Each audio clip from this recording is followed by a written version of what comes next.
That was a dangerous place. That was a dangerous place, yeah. I spent time down there also. That was black down over there.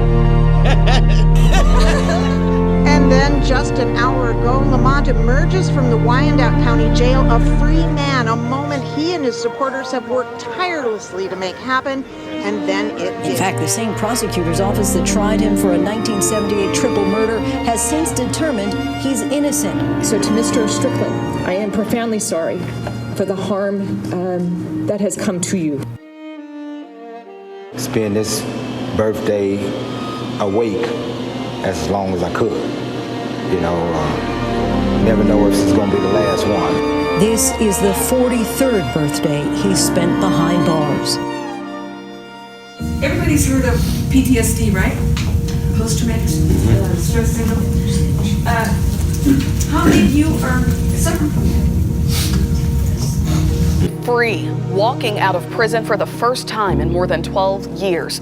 We had him for 2 months because I don't count January because the decline was so rapid. And quite frankly, if it hadn't been for Miracle of Innocence, that could have been devastating to us too. Oftentimes, when a person goes into prison, it's like time stands still. I've been home 6 years, and right now, I'm not gonna tell y'all that I'm doing this, but I'm still trying to find myself, okay? Trying to adapt to this life is just as rough for me because everything is, life has just left me behind. Getting an ID was difficult because I couldn't prove I was Lamont McIntyre because I had no work history. I had no paper trail saying I was lived or I have lived in life. We've had over 550 petitioners seeking our assistance, but the process of validating innocence is complicated in and of itself. It's a very thorough process. We have a group of people who do research. They go back to the court records. They go back to the story. They go back, they first and foremost look to see if DNA is involved, was it used. Another person's heir is another person's life in prison.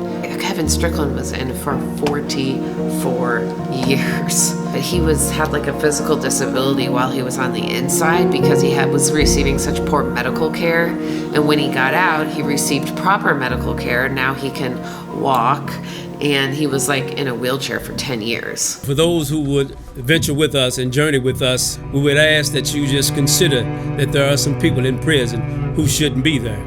If out of 2 million people, just 1% of those people are innocent, that's 20,000 people who are in prison for crimes they didn't commit.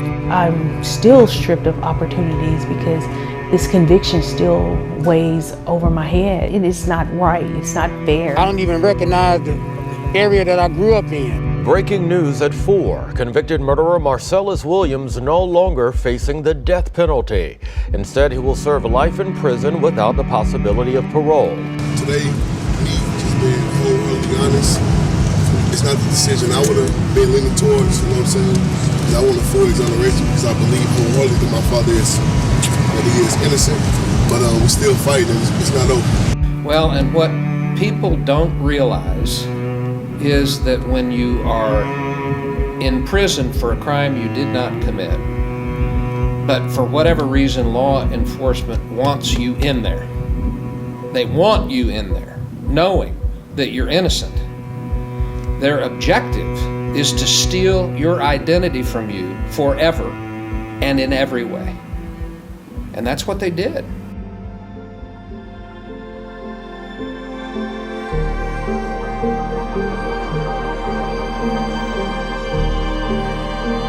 This movement, this innocence movement, affects Black people, white people, Hispanic people, women, men, transgender. None of us are exempt from wrongful incarceration.